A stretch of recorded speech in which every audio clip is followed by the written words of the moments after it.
We are coming up on Mother's Day, and so we thought it would be fun to have my mom join us on the podcast today. AKA Leelee. Yes, say hello. Hello, everyone. When he came back from his mission, I pretty much was a goner. Mm-hmm. Yeah. I'm so excited, but at the same time, I thought, I don't want to get excommunicated from the church.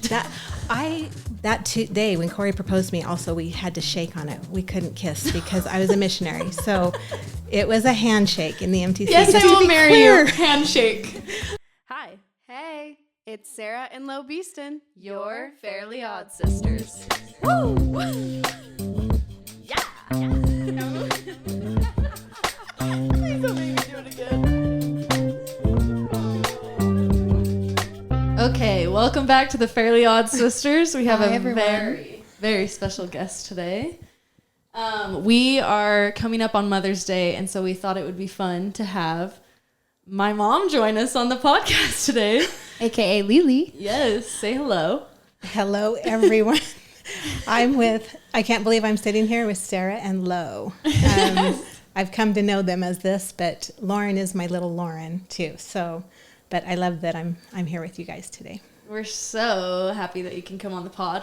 We wanted to kind of dive into kind of how it was being a mom for you. You still are a mom, obviously, but kind of throughout the years, what moms are, what that means to you. But first, can you do a little introduction of kind of who you are, where you came from? Who I am, where I came from. So I was born into a wonderful family. We lived in Lompoc, California. And Lompoc is really close to a cute town called Solvang and near Santa Barbara for people that might know where that is. I believe I grew up in the absolute best place in the world. We've called it Camelot. It just was, at the time, just the perfect place to be raised. And so I was born into the family of John and Cherry Sanders, and they ended up having 6 girls, and just a wonderful time in Lompoc. So my mom, Cherry, was married to Don, who was a dentist, and they were still in school, dental school and different things. They got married and had 2 children, Kathy and Linda. And soon after that, when Linda was maybe 3, I believe they got divorced. And time passed, and she grew up with my dad, Cherry. So when she went back to Salt Lake to visit parents, she got reconnected with John again. And they married and had us 4 girls. So you were a blended family. We were already a blended family at that moment, and more to come. But that was the beginning. And all girls. All girls. So that was the 6 girls. And this is the 6 girls right there. Got a little picture to show Got a everyone. little picture. Those are the 6. They're all so with the pretty. 2. Everyone just looks so good. So cute. Yeah. What was it like growing up with sisters? It was perfect. That many sisters. Like, so good. We loved a house full of sisters. And we loved our house full of our mother's spirit and enthusiasm. She was a lover of music and singing. And she always had us girls dressed up in matching outfits, singing different songs for different performances. She'd sign us up for anywhere. She was really involved in the community and in the church. And Sound of Music was our favorite. And we had we learned all the songs and sang, and it was just a dream. It was really a perfect little childhood. It's awesome for me to hear this side because obviously Lo knows all of this, but I am hearing this all for the first time. But hearing you talk about how music was such a big part, it's crazy to sit here with Lo and be like, oh, she got that. She got that. She got that. Yeah. She sings, and obviously music is a huge part of your life too. And Jesse's. Yeah. And Jesse's. Yes, Jesse's voice is unbelievable. I was just talking to Lo about that last week. I was listening to Steven Sanchez. I don't know if you know who he is. I don't.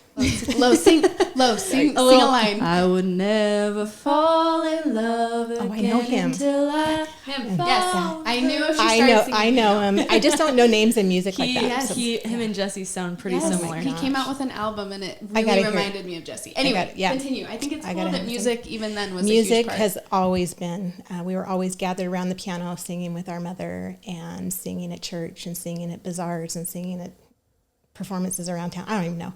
Mom just had us singing, and that was her dream. She wanted to see all of us grow and It's okay. I've cried one or two or 15 times on this podcast. Yeah. I've cried. I think there's been 2 that I haven't cried. So, yeah. I think this chair. Yeah, it's something about that one. It's this chair. This chair is bad luck. Yeah. No, let it out. This is so we're here to get into all of it. So yeah. So this picture that we just showed, that was about probably within the year before our mom died. And your mom passed of breast cancer. She passed of breast cancer, and nobody really told us younger children that this was happening. My mom was just going on like normal. Like she was in charge of things and leading choirs and music, and you wouldn't have known she was sick. She didn't want to admit it. She didn't want to say that it was going to get her. And she certainly didn't talk to us. Our older sisters knew. Yeah. But finally they told us, and by this point our mom started to show effects of having the illness and the disease. And it was a bit scary because like all of a sudden mom went from looking 40 to looking 90. You know, like a lot can happen with cancer and how it does our terrible things. And so it was kind of hard to have really a lot of heart-to-hearts with mom anymore. You know, like it was scary for us as kids, and we were really sad that maybe she was sick and not going to make it. And about a week before my 10-year-old birthday, our dad came into our room in the morning, me and my sister, and he told us that mom had passed that night. And there's nothing that prepares you for that, even if you think you know, or you know you're going to be okay, you're going to deal with it. It's really hard. And that I think I was just pretty numb, but Christmas was right around the corner, and I tell you, our friends in Lompoc and the family that came around, they took such good care of us that year. And we received everything you would have ever wanted as a child, but we didn't have our mom. And I don't think anything can replace that. So we just had to go on. And Dad started to date pretty quickly after Mom's passing, and he met Maureen, and they met in February, and I believe they were married in May. And that was a whirlwind. Kind of a whirlwind. And she had 2 boys from a previous marriage. And so this house that had been a house of girls, and all that we knew, were all of a sudden joined by these 2 boys that were the same age as my 2 younger sisters. So it was a little bit of an adjustment that way too, obviously, to have them, but they were wonderful and fun and brought a new attitude to our home and everything. But the whirlwind of the relationship and the whirlwind of our family dynamics changing, that summer, they got married in May. My parents went away for a honeymoon, and that summer, I just don't know what happened, but I know that I was feeling extreme intensity of homesickness feeling. Like I couldn't put my finger on it. Obviously, I just wasn't old enough to understand what I was feeling. And as the school year rolled around in September, it was time to go back to school. And I thought, maybe this will help. Maybe this will help take away some of those feelings. And as I tried to go to school, I realized I just couldn't. There's no way.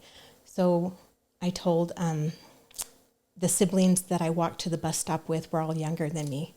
And one day I just told them, hey, I forgot something back at the house, so I'm going to go and get it. And you guys just go on ahead. I'll get to school on my own. And instead of going back into the house, I went into the dollhouse in our backyard, a life-size dollhouse that my mom had built for us. And in there was the only time where I felt I was okay. And something was with me. Something was telling me that I'm still here. And I felt like it was my mom just saying, you're okay, I'm with you. And hard to describe, but I knew in that moment in the dollhouse by myself, when I wasn't really alone, I knew that I just had this sure witness that I would see my mom again someday. And the knowledge of that as a 9-year-old child or a 10-year-old child clearly changed my life. And so that little testimony of faith that came into my heart at this age has stayed with me and has been such a foundation to do this life, which is a challenge for all of us in different ways. And just that. Yeah. Yeah. That story inspired me so much when you shared it with me a couple years ago. It was only 4 or 5 years ago that you told me about the dollhouse experience that you had, and feeling like your mom was there with you, telling you that it was going to be okay and that she would be there for you and that you'd see her again, which inspired me to write the song Cherry Tree about your mom and your experience with that. Yes. And I think that it's just the most special story that you took that sad time, but you found this silver lining in it where you found those moments with your mom. Yeah. And even though it was still hard, so hard and so difficult, you had that little glimmer. It's incredible. And I know as I've looked over the years now, it's 50 years past that. And I can go back to that time in a heartbeat. Any hard time I've had since, I just go back to that. And I know that it's going to be okay. We're all going to be together again. Just live good lives, love others. And believe that there's something good to come, that this isn't the only thing that we have. There's more to come. Yeah. I'm sad. Sarah's got snot bubbles coming. I didn't even look back at you. It's good you didn't look at me. So, Leelee, I can't look at you. Okay.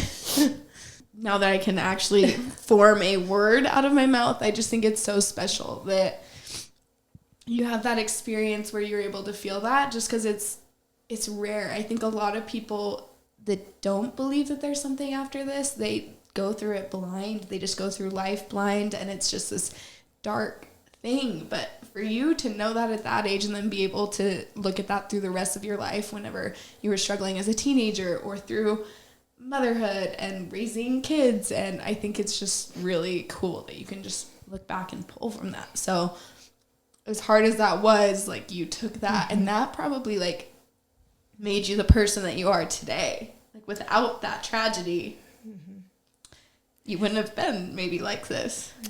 I think that all of us are given these things, and it is up to us how we choose to react to them. And it's hard. There's nothing easy about any of it, but finding strength in the Lord and just knowing there's someone you can pray to that cares about you and knows what you're feeling. Like, we're not alone in this life, even when we feel it sometimes.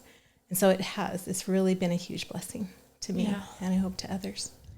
What kind of things did you take from Cherry that you were like, she was such a good mom doing this and this and this, and I want to be that kind of a mom? Cherry was just someone who filled the house with love, and we had beautiful times together as a family. She loved to host. That was her big thing, and I think that, again, has been so important to me to be like my mom, that in that way, that she didn't get to do that a long time for us, but I like to gather my family. I like to have us together and sharing and talking that way. She also planned trips and loved our family being together. And as a family, we had that opportunity to do that. And the so Winnebago. I have so many memories of the Winnebago. And in her day, it was more the station wagon era. We didn't have to buckle or anything like that. We could all just be free to be thinking about that now. in the Just back 6 of the girls wagon. just shoved in the back of the wagon. But we just... Now it's like, wait, your car seat's tilted? God, Mom. Yeah. She was That's crazy. all about family, all about service, music, and love. I think that you have all of those to the fullest. So. I was going to say, it sounds like you're describing yourself, Leelee. No, you have to meet all the rest of these gals. 'Cause Everyone, they all I can say, like, from seeing everyone, like, all of you girls have so much of Cherry in you. And I can, even though I never met Cherry, how you guys have talked about her. Like, and music has always been a part of the Sanders sisters. It is very much music, love, getting together. I grew up just always at an aunt's house with all these cousins, and it was always a get together, and there was always a musical number, always a dance, always something. So always something. And she loved a clean house, and she had us do chores, the chores and all the things. And man, I wish I got that. She from just you guys. I wasn't gonna say anything. I was Lauren's little elf. Lauren got all the musical aspects. I just I don't know, but she was. I've said this before, but she was my magical fairy. I say growing up, where I would explode my room like to the point where you couldn't see the floor. It was just covered in clothes or whatever, and my mom would be like, Lauren, like, you should maybe clean your room. And I'd be like, yes, I'll get to it. It's like the last thing on my list at all times. And then I'd come home one day from school and she had cleaned it like spotless. And I think a few of my clothes were missing. Like she for sure got rid of the clothes she didn't like of mine to the DI. But I think there was a price. She is owed that. If she's cleaning it, she can throw away what she wants. And honestly, I'd be like, all right. And now Tanner's like, why did you do that to her? I thought you were going to grow out of it. Like, I just thought it would come. Leelee was like, oh, she's just getting older. This is just a phase. She just couldn't stand the thought of a behind a closed door. There was a mess behind. Well, she married a cleaning fairy, so it worked out. They divide and conquer. I will say, I think my mother had a little helper. Her name was Liz. Oh. And, you know, we all need maybe a Liz. Yeah. You know, it doesn't hurt. Was she a nanny? Many kids? She was like a do-all, you know. My mom was, again, serving in the community and doing different things in church. And Liz would be there after school and have cinnamon rolls for us and do the ironing and, you know, that's cool. Watch over things. And, I didn't know that. Yeah, so moms that are smart get a little help. It's okay. You know, especially in those busy years when you're raising children. I can't imagine having, even just with me having two, the house does not stay clean for more than 2 hours in the morning. So yeah, you're smart. She's smart. Anyone that gets find somebody you trust and just have them do the stuff you don't have time for because you're being a mom and you have a career and you're doing things and you know you want to be improving that. After your dad got remarried, and so you had a stepmom, and then you brought in two other siblings, and then they ended up having a child together. How was it being a yours, mine, and ours family? How was that dynamic? Do you know, they had Brad when I went to college for the first time, so 1980. And Brad was born. That's quite a spread, you know, like of kids. They had older two sisters and all the way down to Brad, baby Brad. And I would say the blending of the children was magical. We really, after we got used to boys and what they were kind of like, but my two sisters who were their age actually went through everything with them, high school and baby Brad, and they just loved it. They just had such a great time, and it's been really good. But yours, mine, and ours is challenging, and it just takes a lot of people giving and taking and being flexible and trying to just love people who weren't in your life before. You know, you have to have a big heart to do the yours, mine, and ours well. And there was 9 of you. So there's 9 of us. Right? Yeah. So that's a lot. That is overwhelming. And we've all come from having different you know, the parents are, you know, the dynamics and everything. So you were all raised a little bit differently, and you were probably set in your ways a little bit. So, but it's amazing that you can look back and say, oh, we blended well, because I've heard of lots of stories where that's not the case. For what it was. Yeah. Pretty incredible. Did it make you want to have a big family when you thought of your family in the future? I did. I thought I'd have at least 6. I was a fan of Brady Bunch in our day. You know, we watched that. They had an Alice. Think like my mom's Liz. And how they blended, you know, those kids and the parents. I think I wanted 6 in the beginning. Yeah. And so you met my dad. Yes, we're actually from the same hometown, and I was best friends with his sister, Gina. And he was older than me, so I didn't really pay too much attention. And me and Gina just had a good time in high school and everything like that. And then after Corey returned from a LDS mission, I looked at him differently. I kind of saw this great, coming back from his mission, he was a very in tune, powerful speaker, scriptorian. You know, I just loved what he was about. And I didn't really know much else about him because I hadn't paid attention in high school and different things. But Corey, when he came back from his mission, I pretty much was a goner. Yeah. And then he proposed to you. You said yes. Well, how old were you? But he proposed? So 21. She was on a mission. So the story is that we had, I actually fell in love with someone else at BYU in the first year and a half of my BYU time.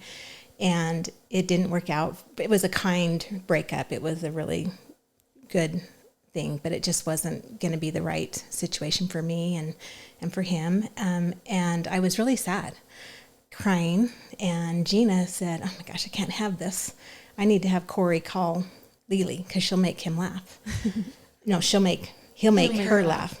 And he did. And Corey called, and we just had this long distance phone conversations. In those days, you had to pay for the phone bill, like it was expensive. You guys are racking up the bills, weren't you, Leelee? Was Grandpa John just like, what are you doing? I don't even know. Stop racking up my phone bill. Stop racking up the bills. But Corey was in California. I was at BYU, and we just built this kind of friendship, and he kind of brought me out of that teary time, and we laughed a lot and had fun. And about a year later, Corey came to join us at BYU, came to join being at BYU, and I was there too.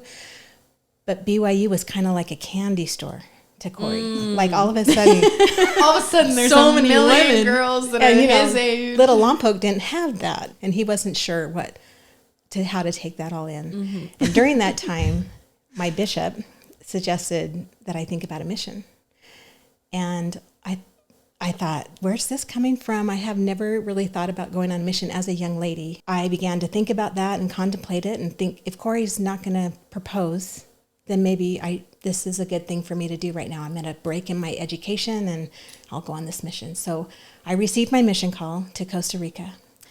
And I was excited. I didn't know where Costa Rica was. People didn't talk about Costa Rica like they do today. And it's like the coolest place.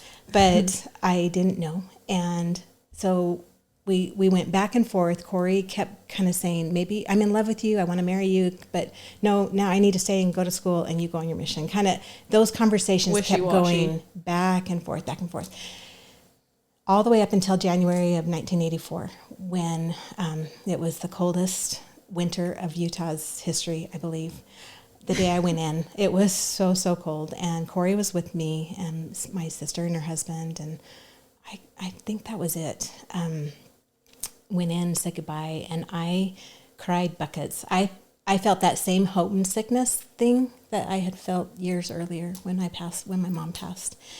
And I just thought, I don't want to feel this. But I was really sad leaving Corey. I was already in love with him.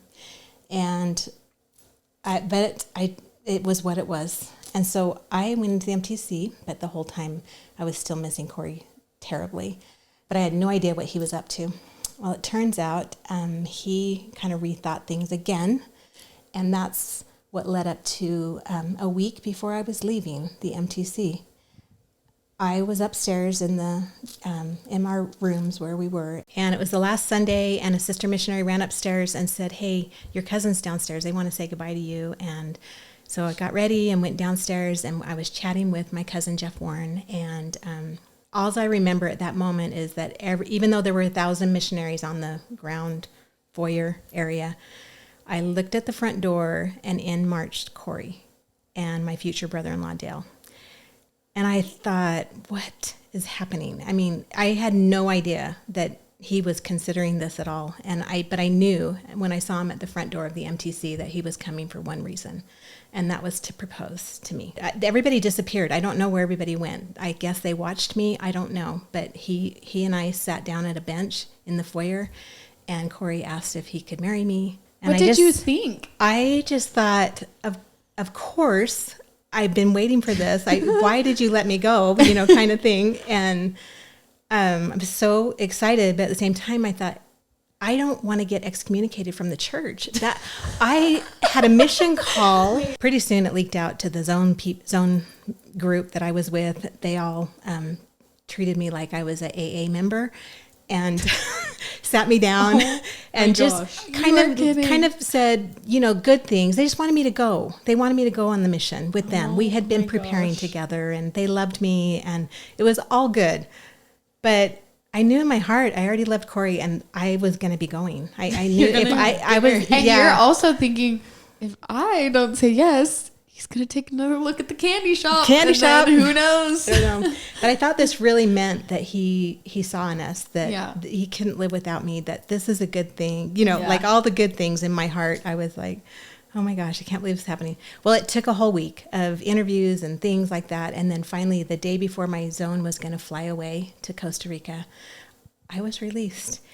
And all of them started crying. They were loving it, but they were so sad to be saying goodbye. And they sent me on my way. And that day when Corey proposed to me, also we had to shake on it. We couldn't kiss because I was a missionary. So it was a handshake in the MTC. Yes, I will marry you. Handshake.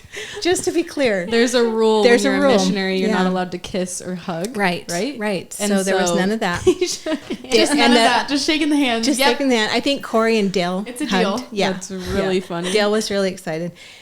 Anyways. So you were marrying your best friend's older brother. Yes. And 6 weeks later, we got married. And he was in Utah and I'm in California. Yeah. I didn't know that. And whoa. Isn't that how long you were engaged? It was kind of like under the direction of our leaders that we don't like prolong this, because he pulled me out of the MTC for a reason.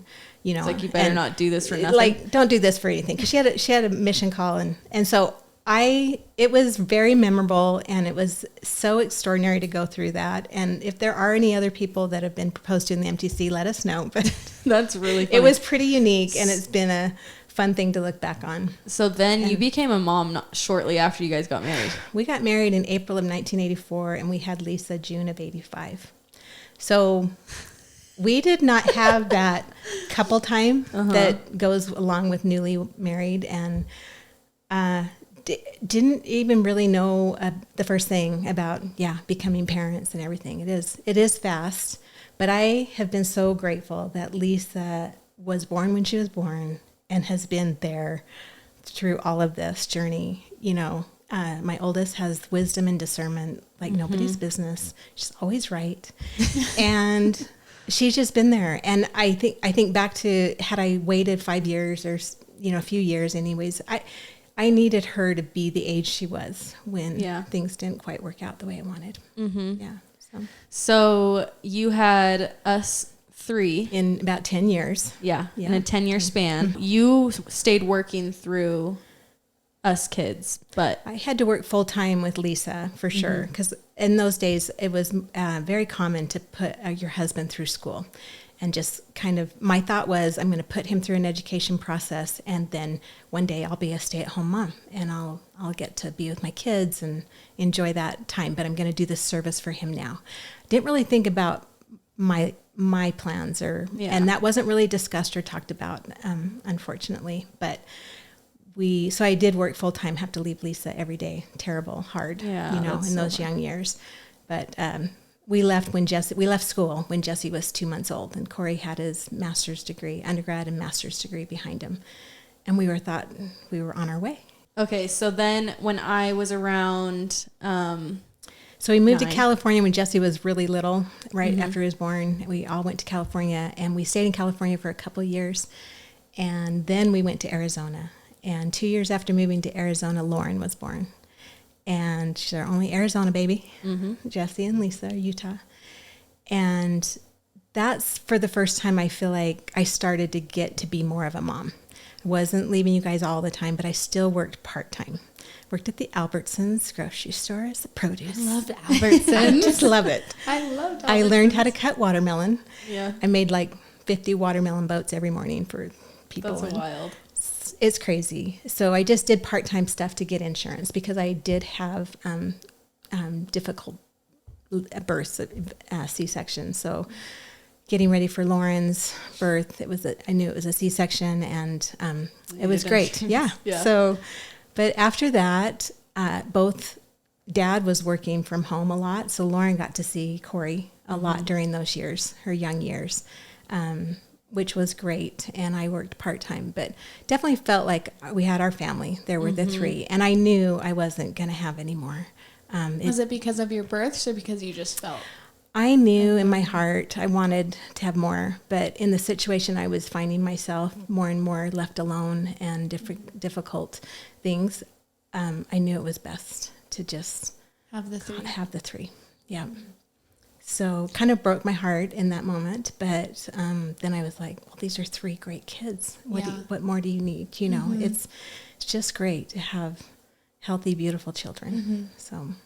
And now you have a lot, just going to throw in there, you have a lot of grandkids. I do. A lot of babies and more to come. More Right, to Lo? love. I think so. Right, Lo? More Think to there's love. another Maybe one? one more. Maybe one more in ya? I think I'm going to round out at 10. Yeah. A nice Which number. is awesome. But it's been so great. I think the greatest joy of my motherhood is to be seeing my children loving each other, being each other's support and best friends, and just so good to each other. My children have been my greatest blessing. Through all the difficulties of my life, my children have never caused me the difficulty that I hear about. They've just been my greatest blessing. And then to see you guys marry companions who you are thoroughly enjoying and building lives with, when my example did not work out so perfectly, I am so in love that my children have found these amazing matches that make their lives more complete, more whole, and joyous. And they've brought me all these beautiful grandchildren that I just adore.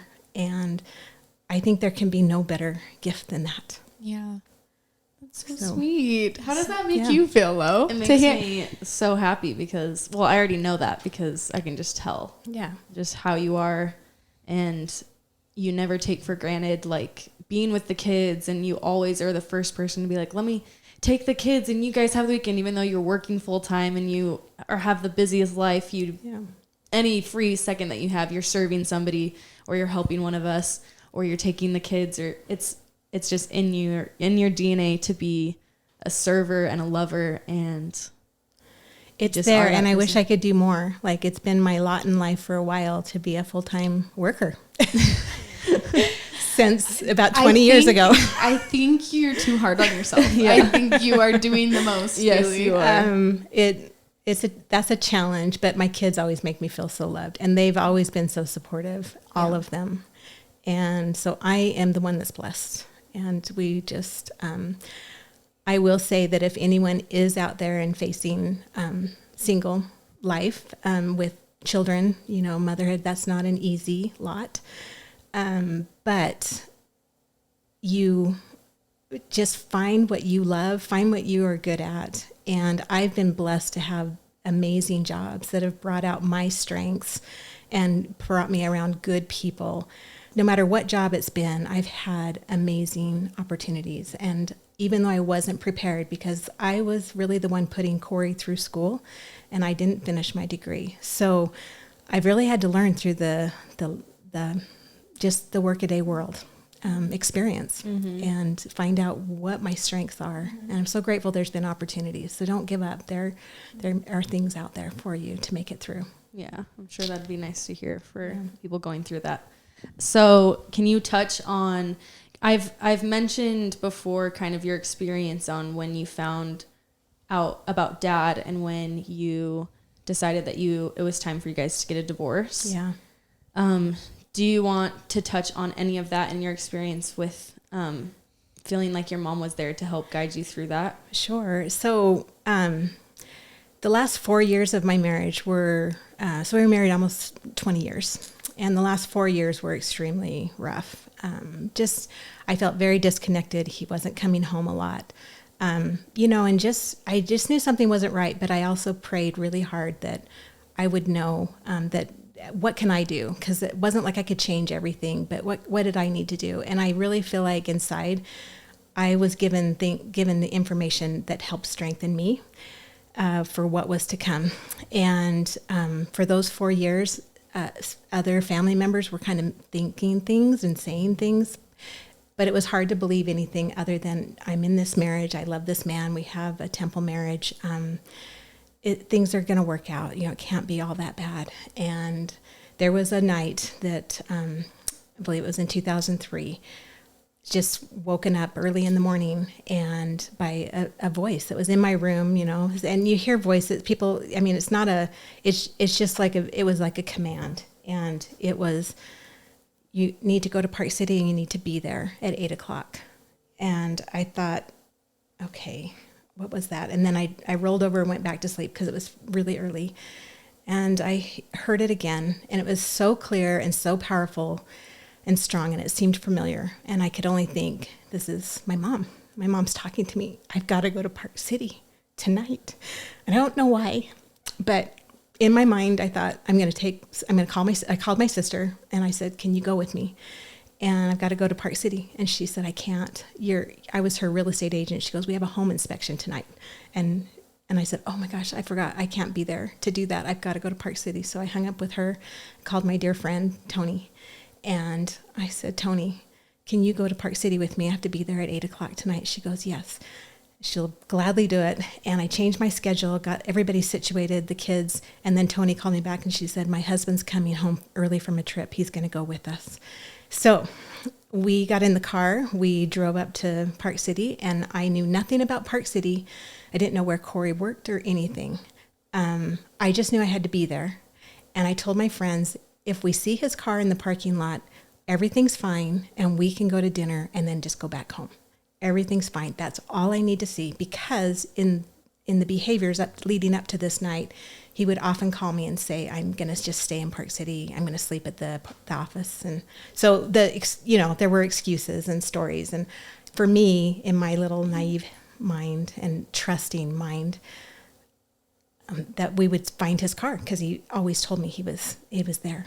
So we drove into the parking lot. Well, we get to Park City exit, and I literally, they said, where do we go? And I said, I don't know. I just thought I would be direct, kind of like I'm going to be led. And sure enough, really a strong feeling came over me, a direction. And one by one, each turn, each light, each corner, just turn here, turn there, turn. And that is crazy. We got to this office, and I said, this is it. You've never been there before. Never been there before. And I knew we were at the place where I needed to be. And I said, what time is it? And the driver of the car, my friend, said, it's 8:00. I said, okay. Look around. I said, do you see his car? Nobody saw his car.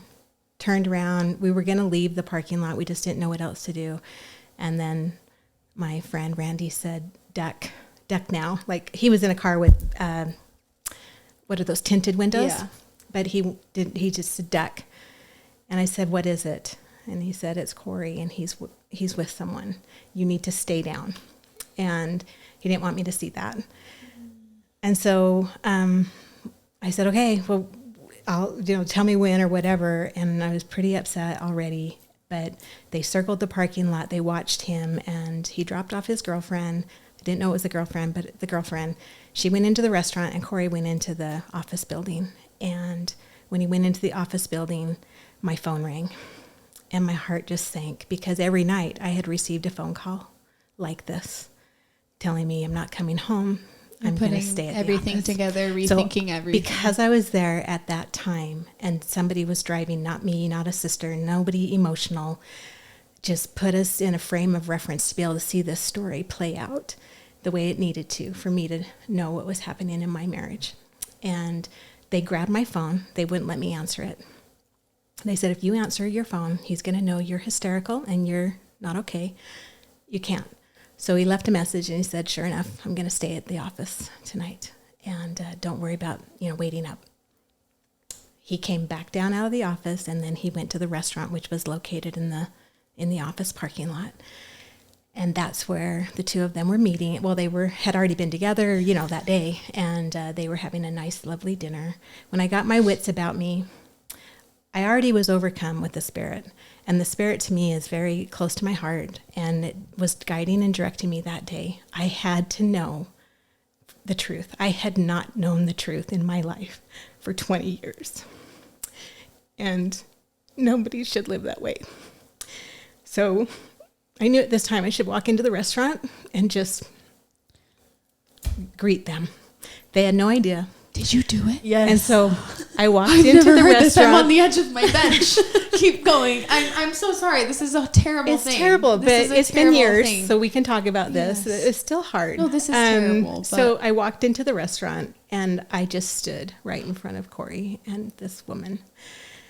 And I gave the speech of my life. I know Go, it. It Leelee. came from the deepest places of my heart. And all these years of wondering, what was I doing wrong in my marriage? That there was contention and hard stuff. And he wasn't coming home, or, like whatever. You're not doing enough. And I didn't even have all the truth yet, but I had a big piece. And the restaurant went silent. There was nobody talking. Everybody stopped in their tracks, and I just gave a speech. I'm so curious. I want to hear a few things that you said, if you can remember just a few things. What's so hard is that I just know it wasn't me talking anymore. Yeah. And I wanted to make it clear to him and to her that this is not okay. This is my You do life. not treat somebody you are married to with this behavior. You are not to be out to dinner with someone who is not your wife. When you're at home taking care when of the you're kids. telling your wife that every night you're just she's at home this is not okay. So many facets of it were just not okay. And kind of lit into her, but kind of so respectfully too, because I just had it. But again, I don't think it was me speaking. I think some better power was like giving me the strength to stand right before him. And really all the lies came to a head that night. It's going to stop now. And I said, your stuff will be in the carport. Yep. Because I don't have a husband who goes out to dinner and without telling me, and you're with somebody and I don't know what this is. And they denied anything. So, there was still a little bit of figuring out, but I was because I would never do what I was just finding him to do. Even that level, because I was adding up all the history. There were other things that were triggering in my mind. So I was like, your stuff will be in the carport. Find a place. And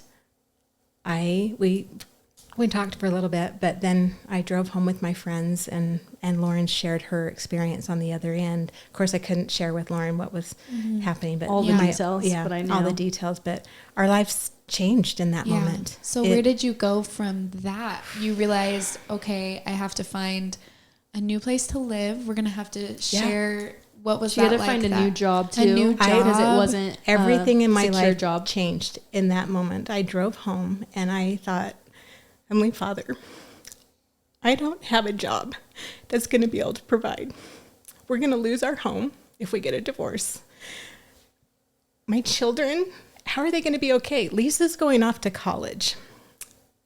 What am I supposed to do? This is so overwhelming. And it wasn't instantaneously, but over the months, over that impact, that year was full of so many things.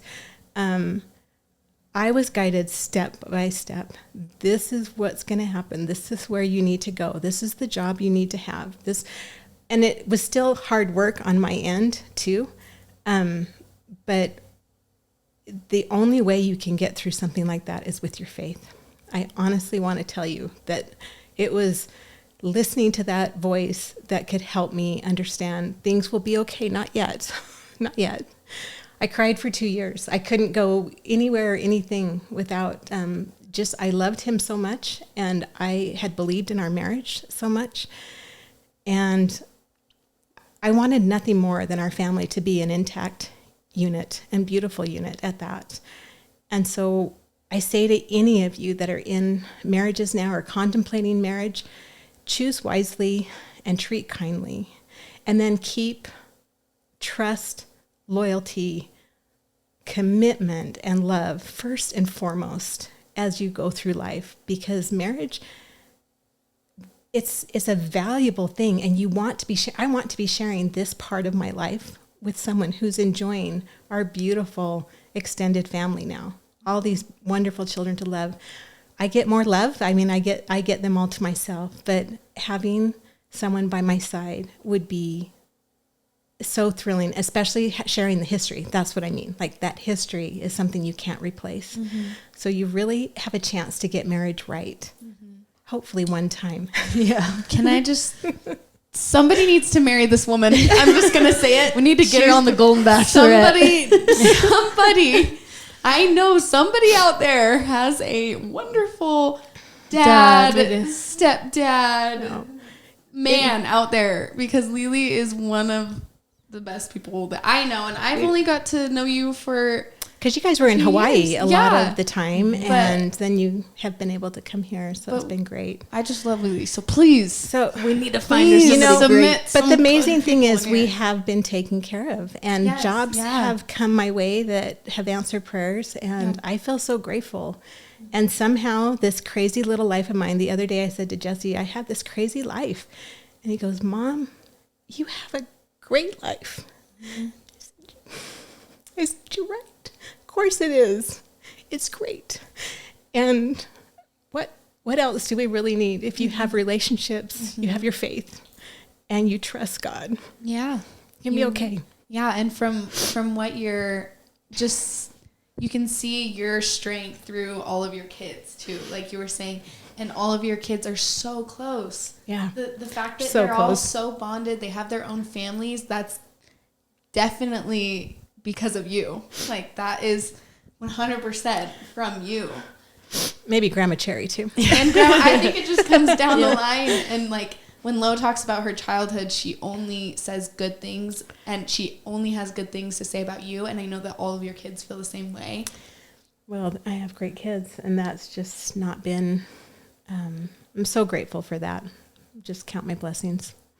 What would be one thing that you would say that you wish you knew being a young single mom, you know, having to raise us 3 kids? I know Lisa was going off to college, but I was in elementary school. Jesse was in junior high. You still had kids, you know? Yeah, so Lisa actually, right when we were getting divorced, she went to BYU, Idaho.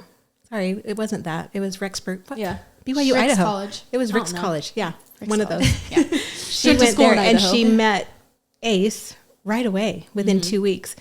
And again, I was in that mode of Heavenly Father was having to tell me everything that was happening in my life and preparing me for the next step. Well, I got the same overwhelming feeling and knowledge that Lisa had met her future husband, Ace. They'd only known each other 2 weeks, but I knew they were going to get married. And so I mentioned it to Lisa. I made them change plans. They were going to stay in Idaho for the summer, but I said, you guys are getting married in August, and so you need to come home. You said that. And she'd only been dating him 2 weeks. Oh my goodness. But I had such a sure witness that they were it. They were going to be married, and I didn't know how I was handling a divorce and new housing. You had only and been divorced like 6 months before that, right? Oh, like we were getting divorced. It was happening. Like it takes about 6 months to get through divorce stuff, but it had happened in February, and this was January. She met Ace, and I was still looking for housing. I was still looking for my work. I mean, things were crazy, and I was given the update or the knowledge that Lisa would be getting married in August. I needed to prepare. So home they came. Ace was not happy. He had an internship all lined up in Idaho. So I said, I'm so sorry. If you want to be with Lisa, you'll have to come home, because Lisa has to come home and help earn money for the wedding. Yeah. So And wedding she did. happened. She got married in August. Got married in August. So crazy. And Ace is, there's never been any question. Ace is definitely Lisa's, you know.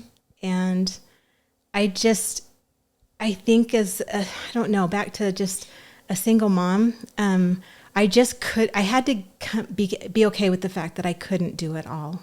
I wanted to be that mom that was ready every time you guys came home from school, or at Lauren every tells school me that you were. I school don't project understand. or those field days, you know, just so many things that I feel like I couldn't do as well, or holiday planning or whatever. Just like, You did it, though. I don't know how. I don't know what happened. you I think did. some of it was a blur. And 'cause it I is feel like I hard. got like special treatment because I was allowed to go home to friends' houses a lot. Yeah. And like Good hang friends. out, and I made a really good friend who was Those with me through friends were elementary amazing. school. And then when I would get home, you'd have dinner, you'd have, you know, like Somehow I it never mattered felt to me like you because of weren't my there. mom's example. I had to have dinner on the table. I had to have dinner for whoever was at our house. Lauren and Jesse were never just one people. They were never just one. They were always about 5 or 10. And then eventually Lauren became best friends with all his friends, so it didn't matter. Anyways, it all just became this whirlwind. So I just always had something in the crock pot, some dessert in the cake plate on the bar, and friends could sleep over, always. Like We just had always we just had that at the kind of house. house. And that's the kind of house I still want today. Like I miss the time so much. But it's just great. And I think single you were moms. always a great example of, you know, anyone's welcome to come over. You were never, nobody ever felt judgment from you. Nobody, you know, you were always open arms, come over, anyone and everyone, and you'd make everyone food. You'd have the desserts ready. Just loved it. You love hosting. You love doing that. Having a Your house desserts are that's very full. good. Yeah. Had a few of them. Love it. We never just have one dessert, maybe 2 or 3. Yeah. Okay, well, I want to ask you, because it's my job as the sister-in-law, a few things about Lolo here. Yes. Because you are her mother. Yes. Okay. What do you think? Juicy. This is. These are just coming to me off the top of my head. What do you think was the hardest phase of Lauren, and what do you think was the best phase of Lauren? Not that they're not all. I already good know what phases, you're gonna say, but I just am curious from the mom. Hardest phase of Lauren, and what was the other one? What's the best phase? Oh. You look back. Man. So I literally have said it already, but I have great kids. Like, I did not have hard babies, hard kid, that whole kid thing. Like, they minded. I mean, I don't know. They just weren't troublesome. And so My mom hates saying bad things. I know. It's not it just necessarily wasn't a bad thing. They're just more challenging. Yeah, more times. challenging. But I would say your high school years were hardest because of my work demands and her schedule. And she was so busy. And here she willingly, when I got the prompting that we needed to move to Lehigh, I was mad. She was mad. She willingly, like an angel, went to the Say it how it is. She was crying all the way. But again, one of these times where I just knew we had to go to Lehigh for 3 years and take care of my sister's house and her children that were behind them. They didn't get to go on the mission with the parents. Let me just briefly say that we lived in a place in Orem, and that's where I'd just gone to junior high, and I was excited about my 9th grade year. Then my mom broke the news that we were going to be moving 30 minutes away. I was going to leave all my friends and have to go to a new school. She was devastated. And I was devastated. Devastated. And I hated to do that, but I knew once I was told that this is what you need to do, you do it. We went there, and Lauren she's never had any practice or any gymnastics or anything. She makes cheer, which is super competitive in Lehigh, that world. And by the time she was a senior, she was captain of the cheer squad. So it shows her amazing talent and natural abilities and gifts. She was a leader. But the schedule. We're talking about the hardest part here. The schedule was so hard. The schedule was hard. And then at night, I just have my mom could go on for hours about the hardest times. No, it was fun. It was really fun. And it was when I raised Lauren, I felt like I wasn't just raising a single girl. I was raising a crew of friends and just love. And I just felt bad. Again, that was the work thing coming in. That was always what weighed on me harder than what my kids were going through. But somehow, I would be at school, and I'd be like, Mom, I kind of want to go out to lunch. Somehow you would come and get me, and we'd go to Wendy's. Like, you did that things stuff. did happen. Yeah. Like, we made You think that you weren't there, but you were there. I was there. I do remember. I needed to get checked out early, or you took me to school. So it was amazing. But I will say that because we moved to Lehigh, Lauren met Tanner. And that is the most amazing story of all. Like, I can't even picture you without not having Tanner. Like, you guys are so right for each other. And I'm so grateful we had 4 years in Lehigh. Mm-hmm. Yeah. And so what was the hard part about me in Lehigh? Bringing it back around. It was boys. It was boys. Before I guess Tanner. Boys. Yeah. Well, there was. It was the one boy. There was a one boy that, and we fought nobody's business. I saw things and traits in him that I was like, no, this is what you want to. You knew, like, and I was like, I'm in love. Let me date him. I'm the one that love is blind to me. It really does blind my eyes. But I wanted to make sure you were not going down that path and could meet other people. And thankfully, when I met Tanner, I was like, you're allowed to be out whenever. Yeah, I didn't even have rules for them. No, she had one rule for me and Tanner. She was like so happy I wasn't with other guy. And she knew that Tanner was a good guy, that she was like, yep, you're good. That's what it is. Yeah. So for me, it wasn't hard once Lauren met Tanner. No, we didn't fight hard after that. Yeah, I was hard before Tanner. And I just did not want any of my kids to taste and experience a little bit of what you had. I just trying want to be you to which have is the very joy valid. and the fulfillment of loving, committed relationships where you talk to one another, you build one another, you bring out the best in each other always. And it's hard, Yeah. you know, but still say, yeah. Okay. So what is the best phase that Lauren's had? Oh, mother. When I was in her house. Mother. Or I was going to say mother. Yeah. Motherhood. Seeing these beautiful babies, Stella, Ozzy, Stella, gorgeous, great babies. I mean, she's amazing. And the songwriting and the talent of all that you guys are doing with, I'm so not in that world. So I'm really proud of both of you, especially Lauren. Yeah. Thanks. Especially my daughter. So sweet. Yeah. Thanks so much for coming on the podcast. I know you were Love slightly it. nervous. Slightly nervous. And then I just Thanks, put all of Leelee. them out of the mind and I'm just talking to you, girl. Yep. You're my girl. Yep. Thank you for joining us. You're the best mom in the world. I can say that because you're my mom. And Thank you. yes, Of course. It's so sweet. and So sweet. We love we Leelee. at the end of the day, we are gonna make her our golden bachelorette. And we're gonna find At the you end a of the man. day, End of the day. if nothing else Listen. comes from this whole podcast, Listen, they Leelee did. will be married to a good guy. They did not tell me that was part of the podcast, but I'm I am telling you now. devastated at what happened to the Golden Bachelor. Oh, I'm my devastated. I'm gosh. devastated. It was a. yeah, it we was need a a we need a it's too breather much. after that. Too much. It's too much. Too much. Anyway, well, thank you for joining You guys us. are Thanks, great. Leelee. We Love you hope guys. you guys enjoyed this episode, and we'll see you next week. Love ya. Bye.